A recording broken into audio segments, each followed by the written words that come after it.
Charles was stunned by the man coming out of the shower when he got home that night. He braced his arm on the door and whistled at Finn. "Looks like I wouldn't need to hire you a stylist. There's going to be a banquet the day after tomorrow. You have to go with me. Director Lee and his wife will be attending as well. You can chat with them then. It'll be good for your audition next Monday. I won't embarrass you." Finn grinned. He knew what Charles was worried about. The party was more of a personal event than an actual party. Every single attendant was of status and fame. Celebrities from the Tristan Group and Sue Entertainment flitted around like social butterflies, all holding glasses of champagne and chatting about in order to expand their social network.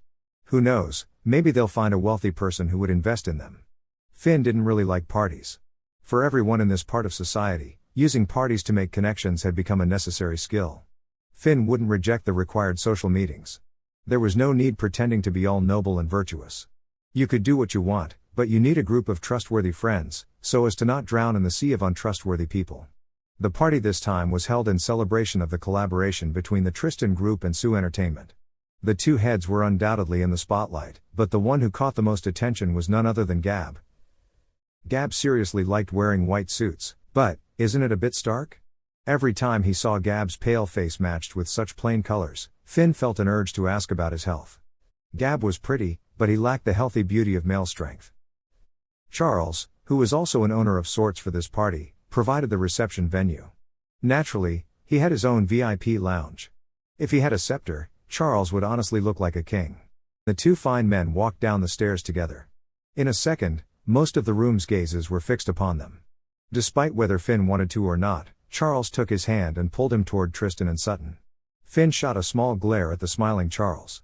This guy, the reason he brought him to this banquet wasn't just to give him an opportunity to meet Director Liam. He was also here to watch a good show. "Hope I didn't interrupt anything?" Charles always seemed to be brimming with confidence. As he apologized, Charles pulled Finn into the circle. Finn decided to keep silent, and nodded politely to the others in greeting. "Let me introduce to you, my friend Finn." Charles clearly didn't want to let the other man off so easily.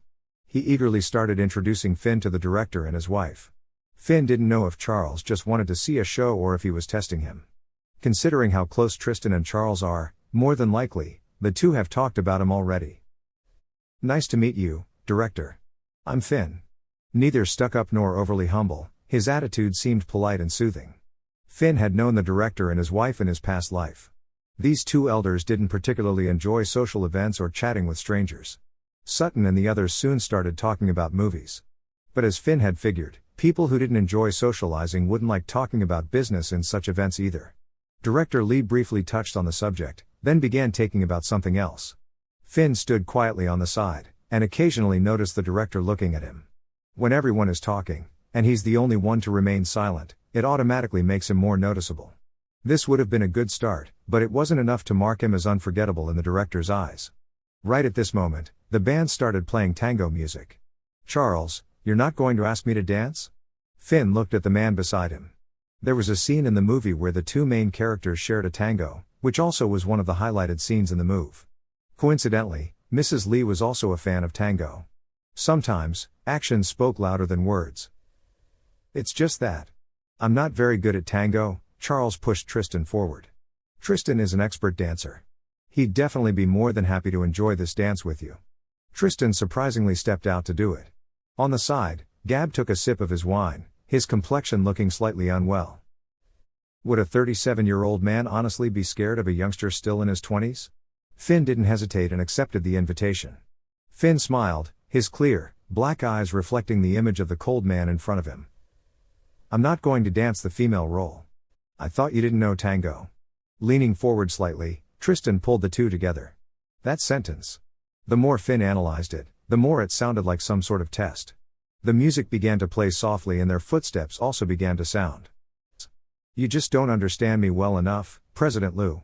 Smiling lightly, Finn gripped Tristan's hand, the latter hinting at his displeasure through his eyes.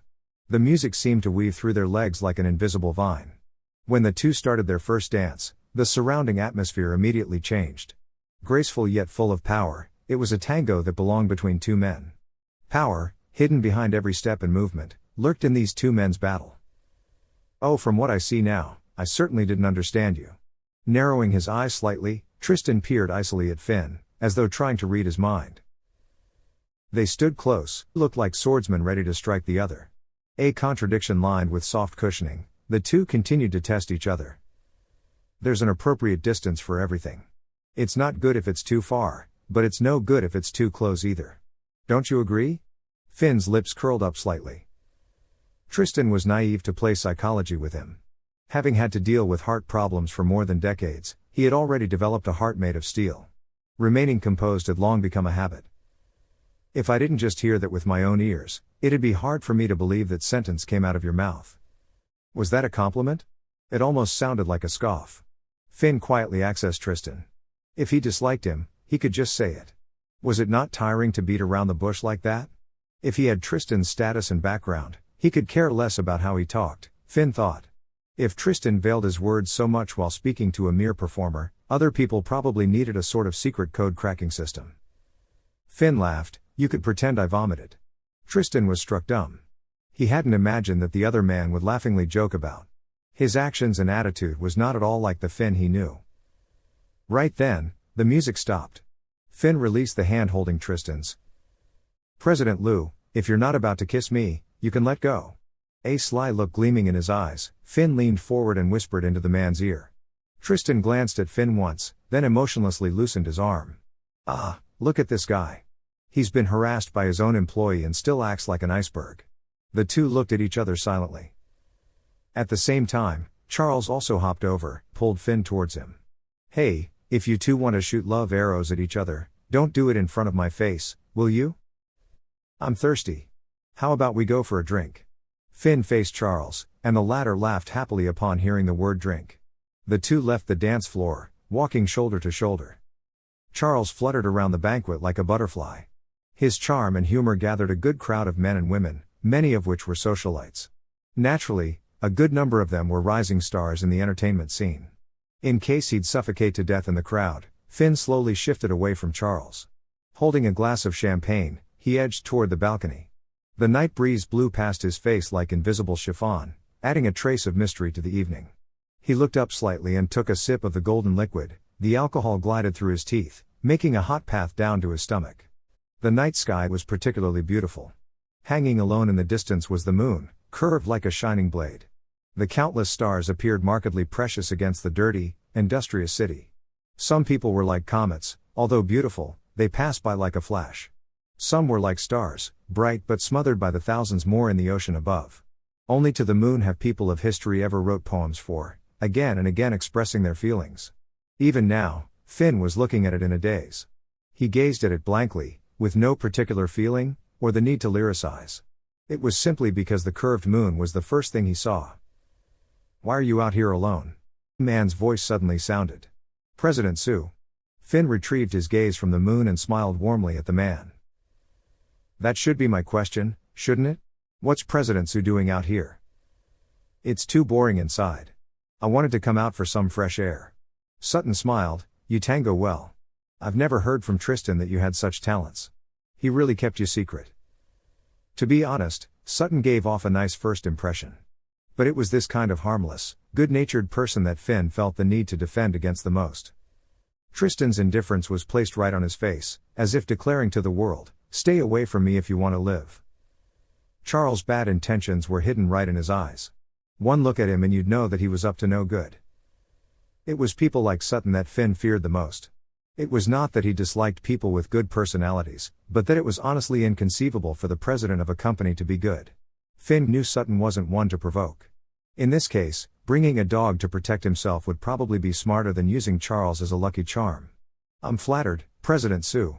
If we actors don't learn a wide variety of things, our jobs can easily be taken by others. Fiennes gave an open smile. You've changed a lot from before.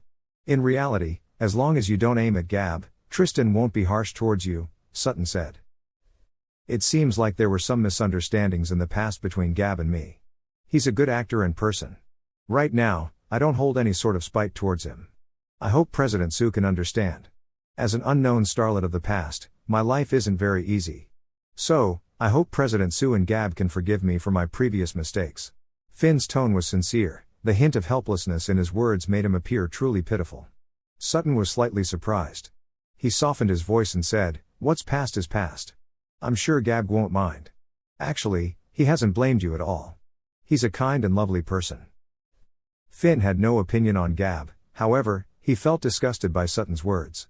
He had always thought that those kind of words only appeared in movies. And speaking of the devil, a pale face paired with a white suit, a posture that spoke of his sickly beauty no matter the place, the widely loved Gab unexpectedly walked out onto the balcony. He wore a faint and gentle smile on his face. If white light was projected behind him, then it really would be an angel coming down to earth. What are you doing out here alone? Gab smiled as he walked over and hugged Sutton in front of Finn. Finn stood quietly by the side and drank his champagne. Tristan was looking for you. Go inside quickly. His smile was like an angel's. Sutton happily agreed, and after giving Finn a wave he walked back to the room. Gab and Finn were left alone on the balcony. It appeared that Gab had no plans of returning to the room after Sutton. Gab maintained a faint, gentle smile as he walked to Finn's side. Finn was tall and Gab only reached around his shoulder. Finn, I thought you'd changed, but looking now, it appears it was only a boring and pathetic game of yours. I have no choice but to admit that your acting skills have improved, but all this is useless in front of me. I'll ask you to please stay away from Sutton. Gab smiled at Finn with every word of advice. Finn politely reminded him. You smell like Tristan's cologne. It's best that you go change. Gab's already pale face grew even more ashen. Without saying a word, he turned to strike Finn. Because the two of them were standing too close, Finn could not avoid the other in time, spilling the champagne on both of them. Gab turned and left without a word, and Finn sighed inwardly. Now not only did Gab have an excuse to change his clothes, he could even go to Sutton or Tristan and speak badly of him. The result of that one sentence was something that Finn quickly regretted. In his brief slip-up when he was trying to make a comeback at Gab, he blurted it out. If Gab told Tristan, would President Liu put him on the blacklist or get rid of him to cover it up? When he returned to the party, Gab and Sutton were just getting ready to leave. The popular star had already changed into a different outfit, though why was it still white? As Sutton looked at Finn, his gaze contained some reproach. The two left without saying goodbye to Finn. Tristan was already walking towards him with an icy expression. Come here, his words were brief, his tone cold and scathing. Only gracing Finn with those two words, the great President Liu elegantly turned and walked upstairs. Finn's only choice was to follow. Who in the world allowed Tristan to be his boss? He had asked Sharon to look it up. The contract Finn signed with Tristan was for 8 years and only 5 had passed. He would rather not be refrigerated and kept away by Tristan for the remaining 3 years. It was time to have a talk with the president. Close the door, Tristan icily gave the command as they walked into a spacious resting room. As Finn stepped into the room, he closed the door after himself. At the same time, he turned on the room's lights. Tristan was already sitting on the couch looking at him with a slightly scrutinizing gaze. Finn spoke first. You don't have to worry, I won't reveal any of your personal matters to others. Oh? And what do you know of my personal matters, why don't you tell me? Tristan smiled faintly. However, not even a trace of the smile can be seen in the man's eyes. I don't know anything at all. I was just saying. Finn shrugged and smiled as he sat opposite of Tristan. There might have been some misunderstandings between us before, and since there's rarely a chance to be with President Liu alone, it's better to talk now. Oh? What do you want to say? Clasping his hands in front of his chest, Tristan crossed his legs and leaned back against the couch. The chilly smile was still on his lips. I was immature back then and may have gone overboard with some things. But I won't now, and I won't ever. There was no expression on Tristan's face, so Finn continued to speak. I won't bring personal feelings into work, no matter what happened in the past. Right now, I don't even remember anything. Surely, someone important like President Liu wouldn't continue to argue with someone as insignificant as me, right? We should let bygones be bygones, is that fine? Tristan merely looked at Finn, the latter continued to hold his soft and polite smile. It's hard to believe that those words are coming out of your mouth. Tristan's gaze fell to Finn's outstretched hand. He leaned forward and seized the other man's hand with a powerful grasp. Finn, you had better turn smart. The things that should not be heard, should not be talked about, and should not be done, it's best that you understand them. Many thanks to President Liu for giving me this opportunity. Finn quietly let out a breath he was holding. Even for someone experienced like him, when facing Tristan, he could feel the oppressive atmosphere the other brought. Smiling faintly, Tristan suddenly withdrew his hand and grabbed Finn's jaw. Don't try to scheme your way out of this. Thanks for President Liu's advice, He smiled as he spoke.